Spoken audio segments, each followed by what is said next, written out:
द्वितीय अध्याय प्रथम खंड प्रस्तावना। इस पूर्वोक्त चौथे अध्याय में ये वाक्यार्थ विवक्षित है। जगत की उत्पत्ति, स्थिति और प्रलय करने वाले असंसारी सर्वशक्तिमान सर्वज्ञ ने अपने से भिन्न किसी अन्य वस्तु को ग्रहण किए बिना ही संपूर्ण से जगत की आकाशादि क्रम से रचना कर अपने को स्वयं ही जानने के लिए संपूर्ण प्राणादि युक्त शरीर में स्वयं ही प्रवेश किया और प्रवेश करके वे मैं ये ब्रह्म हूँ इस प्रकार अपने यथार्थ स्वरूप का साक्षात बोध प्राप्त किया। अतः समस्त शरीर में एकमात्र वही आत्मा है, उससे भिन्न नहीं। इसके सिवा संपूर्ण भूतों में जो सम आत्मा ब्रह्म है वह मैं हूँ ऐसा जाने। निश्चय पहले एक आत्मा ही था तथा उसने ब्रह्म को आकाश के समान अतिशय व्याप्त जाना, ऐसा भी कहा है और ऐसा ही अन्य उपनिषदों में भी कहा है। पूर्व पक्ष कहता है उस सर्वगत सर्वात्म के लिए तो बाल का अग्रभाग भी अप्रविष्ट नहीं है। फिर वह चींटी के बिल प्रवेश के समान मूर्ध सीमा को विदीर्ण कर किस प्रकार मनुष्य शरीर में प्रविष्ट हुआ। सिद्धांत कहता है तुम्हारा ये प्रश्न तो अल्प है, ये अभी तो उपयुक्त कथन में बहुत कुछ पूछने योग्य बातें हैं। उसने इंद्रियहीन होकर भी क्षण किया, किसी उपादान के बिना ही लोकों की रचना की। जल में से पुरुष निकालकर उसे अवयोजना द्वारा पुष्ट किया। अभी ध्यान के द्वारा उसका मुख प्रकट हुआ तथा मुखादि से अग्नि आदि लोकपाल प्रकट हुए। उनका सुधा पिपासा से संयुक्त कराया। उसका आयतन के लिए प्रार्थना करना, उसके लिए गो आदि दिखलाना, उन देवताओं का अपने अपने अनुकूल आयतनों में प्रवेश कराना, उत्पन्न हुए अन्न का भागना और उसे वाक आदि इंद्रियों द्वारा ग्रहण करने की इच्छा करना, ये सब बातें भी सीमा विदीर्ण करके और शरीर में प्रवेश करने के समान है, आश्चर्यजनक है। पूर्व पक्ष कहता है अच्छा तो इन सभी बातों को अनुपन्न असंभव मान लो। सिद्धांत कहता है ऐसी बात नहीं है, क्योंकि श्रुति को यहाँ केवल आत्मावबोध मात्र कहना अभिष्ट होने से ये सब अथर्ववाद है। अतः इसमें कोई दोष नहीं है। अथवा मायावी के समान महामायावी सर्वज्ञ सर्वशक्तिमान प्रभु ने इस संपूर्ण जगत की रचना की है और इस रहस्य का रसातल से ज्ञान प्राप्त करने के लिए ही लौकिक रीति से ये आख्यायिका आदि की रचना की गई है। इस प्रकार भी ये पक्ष युक्ति संगत जान पड़ता है, क्योंकि केवल लोक रचना की आख्यायिका आदि के परिजा ज्ञान से कुछ भी फल नहीं मिलता, परंतु आत्मा के एकत्व और यथार्थ स्वरूप के ज्ञान से अमृतत्व रूप फल प्राप्त होता है। यही उपनिषदों में प्रसिद्ध है तथा संपूर्ण भूतों में समान भाव से स्थित परमेश्वर को इत्यादि वाक्यों द्वारा गीता आदि स्मृतियों में भी यही बात कही गई है। पूर्व पक्ष कहता है आत्मा तो तीन है, उनमें से एक तो संपूर्ण लोक और शास्त्र में प्रसिद्ध कर्ता भोक्ता संसारी जीव है। नगर और प्रासाद के निर्माण के लिंग से जिस प्रकार तत्व संबंधी कौशल के ज्ञान वाले उसे रचयिता तथा तक्षा मतलब कारीगर आदि का ज्ञान होता है, उसी प्रकार अनेक प्राणियों के कर्मफल के उपभोग योग्य अनेकों अधिष्ठानों वाले लोक और देह की रचना के शास्त्र प्रदर्शित लिंग से दूसरे चेतनात्मा जगत कर्ता सर्वज्ञ ईश्वर का ज्ञान होता है। तथा तीसरा आत्मा जहाँ से वाणी लौट आती है वह ये नहीं है वह नहीं है इत्यादि शास्त्र से प्रसिद्ध औपनिषद पुरुष है। इस प्रकार ये तीनों आत्मा एक दूसरे से विलक्षण है। अतः ये कैसे जाना जा सकता है कि आत्मा एक अद्वितीय और असंसारी है। सिद्धांत कहता है इन तीनों में पहले जीव का ही ज्ञान कैसे होता है। पूर्व पक्ष कहता है इस प्रकार ज्ञान होता है कि वह श्रवण करने वाला, मनन करने वाला, दृष्टा, आज्ञा देने करने वाला, शब्द उच्चारण करने वाला, विज्ञाता और प्रज्ञा है। सिद्धांत कहता है परंतु जिसका श्रवणादि के कर्ता रूप से ज्ञान होता है उसे अमत और मनन करने वाला, अविज्ञात और विशेष रूप से जानने वाला इस प्रकार कहना तथा मति के मनन करने वाला का मनन न करो, मति के मनन करने वाले का मनन न करो इत्यादि विज्ञान के विज्ञानों न जानो इत्यादि श्रुति वचन भी विरुद्ध होगा। पूर्व पक्ष कहता है यदि उसे सुखादि के समान प्रत्यक्ष रूप से जाना जाए तो अवश्य विरुद्ध होगा, किंतु मति के मनन करने वाला का मनन न करो इत्यादि वाक्य से उसे प्रत्यक्ष ज्ञान का निवारण किया गया है। उसका ज्ञान तो श्रवणादि लिंग से होता है, फिर इसमें विरोध कहाँ है। सिद्धांत कहता है श्रवणादि लिंग से भी आत्मा का ज्ञान किस प्रकार हो सकता है, क्योंकि जब और जिस समय आत्मा सुनने योग्य शब्दों को सुनता है उस समय श्रवण क्रिया के साथ ही वर्तमान रहने के कारण उसके लिए अपने में अथवा अन्यत्र मनन या विज्ञान रूप क्रियाएं संभव नहीं है। इस प्रकार विजातीय क्रियाओं का समकालीनता का निषेध करके अब सजातीय क्रियाओं का निषेध करते हैं। इसी प्रकार अन्यत्र मनन आदि क्रियाओं में भी समझना चाहिए। श्रवणादि क्रियाएं भी अपने विषयों में ही प्रवृत्त हो सकती है, आश्रय में नहीं। मनन करने वाले की मनन क्रिया मंतव्य से भिन्न स्थान में संभव नहीं है। पूर्व पक्ष कहता है मन से तो सभी का मनन किया जाता है।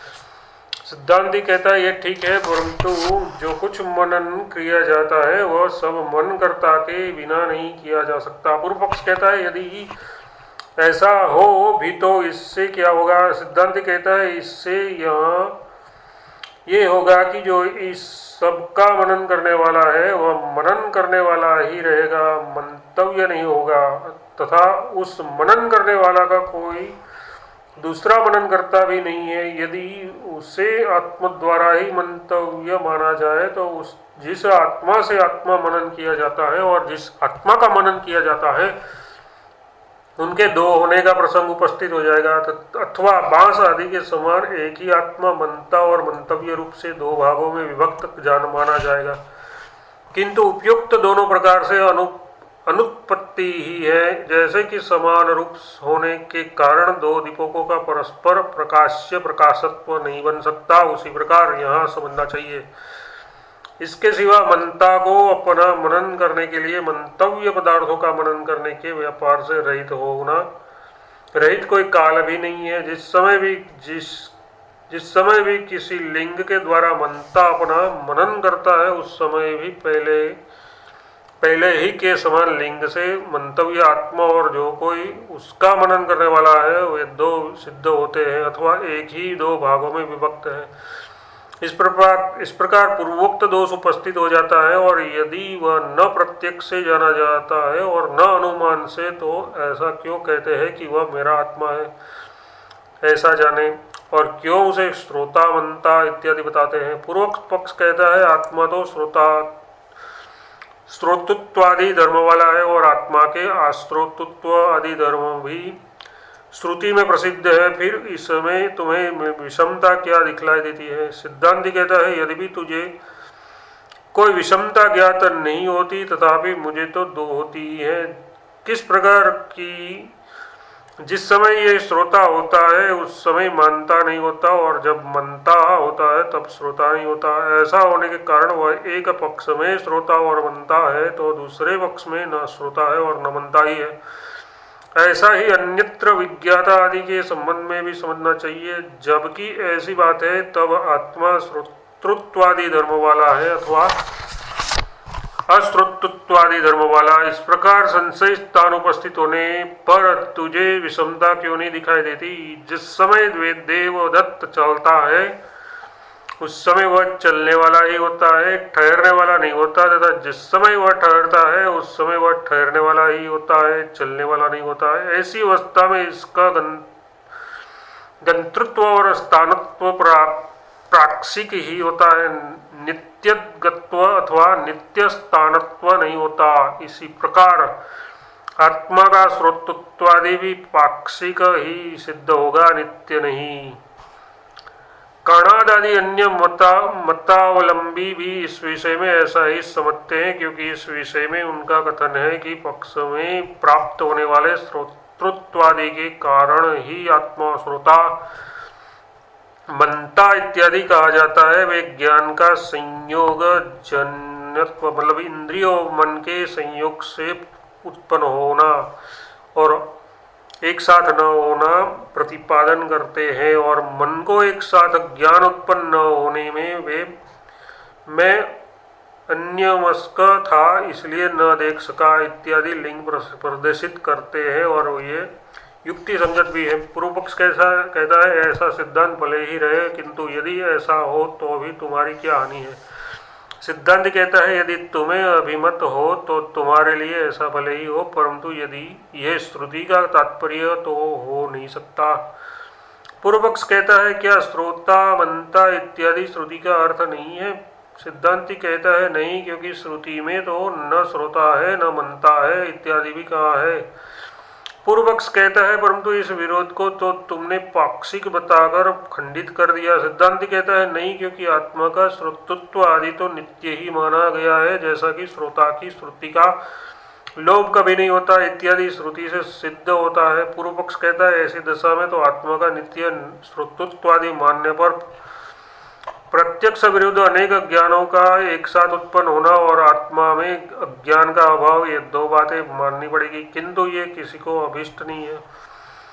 सिद्धांत कहता है इन दोनों दोषों की सिद्धि नहीं हो सकती, क्योंकि श्रुति के कथनानुसार आत्मा श्रुति आदि के श्रोतृत्वादि धर्म वाला है। जिस प्रकार अग्नि का प्रज्वलित होना तृणादि के संयोग से होने के कारण अनित्य है, उसी प्रकार संयोग वियोग धर्मी मृत एवं अनित्य चक्षु आदि के धर्म दृष्टि आदि अनित्य ही है, किंतु जो नित्य अमृत और संयोग वियोग धर्म से रहित है उस आत्मा का संयोग जनित दृष्टि आदि अनित्य धर्मों से युक्त होना संभव नहीं है।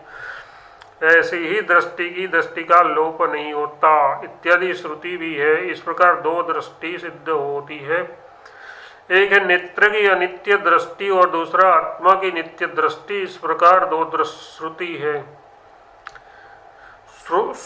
है श्रोता की अनित्य श्रुति और आत्मा की नित्य श्रुति तथा इस प्रकार बाह्य और अबाह्य दो मति और दो विज्ञाति है। ऐसी अवस्था में ही दृष्टा का दृष्टा है, श्रुति का श्रोता है इत्यादि श्रुति सार्थक हो सकती है। लोक में भी तिमिर रोग की उत्पत्ति और विनाश से दृष्टि नष्ट हो गई, दृष्टि उत्पन्न हो गई। इस प्रकार नेत्र की दृष्टि का अनित्यत्व प्रसिद्ध ही है। इस प्रकार श्रुति मति इत्यादि का अनित्यत्व माना गया है और आत्मा की दृष्टि आदि का नित्यत्व तो लोक में प्रसिद्ध ही है। जिसके नेत्र निकाल लिए गए हैं वह पुरुष भी ऐसा कहता है कि आज स्वप्न में मैंने अपने भाई को देखा था, तथा जिसका बहरापन सबको ज्ञात है वह भी मैंने स्वप्न में मंत्र सुना इत्यादि कहता ही है। यदि आत्मा की नित्य दृष्टि नेत्रेंद्रिय के संयोग से ही उत्पन्न होने वाली हो तो वह उसका नाश होने पर नष्ट हो जाए। उस अवस्था में जिसके नेत्र निकाले गए हैं वह पुरुष स्वप्न में नीला पीला आदि नहीं देख सकता और तब दृष्टा की दृष्टि का लोप नहीं होता इत्यादि श्रुति और वह नेत्र है जिसके द्वारा पुरुष स्वप्न में देखता है इत्यादि श्रुति भी निरर्थक हो जाएगी। आत्मा की नित्य दृष्टि बाह्य अनित्य दृष्टि को ग्रहण करने वाली है।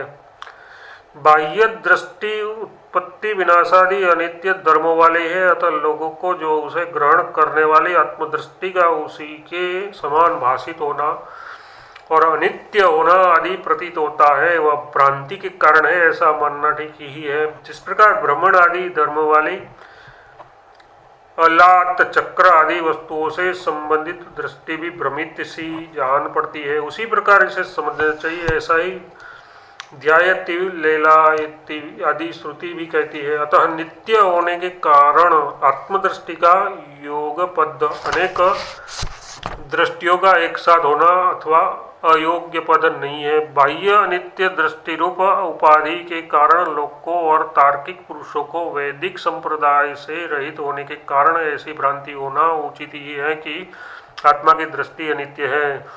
जीव ईश्वर और परमात्मा के भेद की कल्पना भी इसी निमित्त से है। इस प्रकार अस्ति है नास्ति नहीं, अस्ति मतलब है नास्ति मतलब नहीं है आदि जितने भी वाणी और मन के भेद है वे सब जहाँ एक हो जाते हैं उसे विषय करने वाली नित्य निर्विशेष दृष्टि के संपूर्ण वाक्य प्रतीतियों के अविषय स्वरूपों में जो है नहीं है, एक अनेक सगुण निर्गुण जानता है नहीं जानता, सक्रिय निष्क्रिय सकल निष्कल सबीज निर्बीज सुख दुख मध्य अमध्य शून्य अशून्य अथवा पर अहम एवं अन्य की कल्पना करना चाहता है, वह निश्चय ही आकाश को भी चमड़े के समान लपेटना चाहता है और अपने पैरों से उस पर सीढ़ियों के समान आरूढ़ होने को उद्यत है। वह मानो जल और आकाश में मछली तथा पक्षियों के चरण चिन्ह देखने को उत्सुक है। जैसा कि नेति नेति यतो वाचो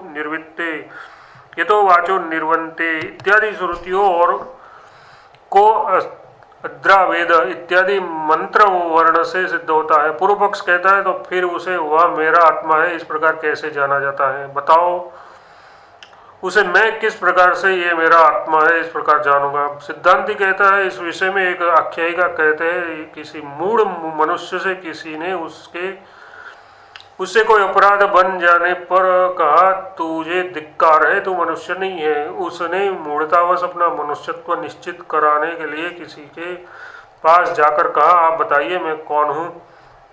वह उसकी मूर्खता समझकर उससे बोला धीरे धीरे बताऊंगा, और फिर स्थावर आदि में उसके आत्मत्व का निषेध बतलाकर तो अमनुष्य नहीं है ऐसा कहकर चुप हो गया। तब उस मूर्ख ने उससे कहा आप मुझे समझाने के लिए प्रवृत्त होकर अब चुप हो गए, समझाते क्यों नहीं है। उसके समान आपके ये वचन है, जो पुरुष तू अमनुष्य नहीं है ऐसा कहने पर अपना मनुष्यत्व नहीं समझता, वह तू मनुष्य है ऐसा कहने पर भी अपना मनुष्यत्व कैसे समझ सकेगा।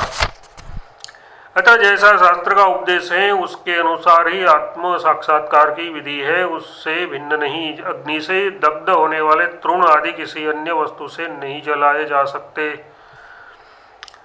अतः एवं शास्त्र आत्मस्वरूप का बोध कराने के लिए प्रवृत्त होकर अमनुष्यत्व के प्रतिषेध के समान नेति ऐसा कहकर चुप हो गया है। इसी तरह अंतर्बाह्य भाव से रहित ये आत्मा सबका अनुभव करने वाला ब्रह्म है इत्यादि भी शास्त्र का उपदेश है, तथा वह तू है। जहाँ इसके लिए सब कुछ आत्मा ही हो जाता है वहाँ किससे किसे देखे इत्यादि ऐसे ही और भी वाक्य यही बताते हैं।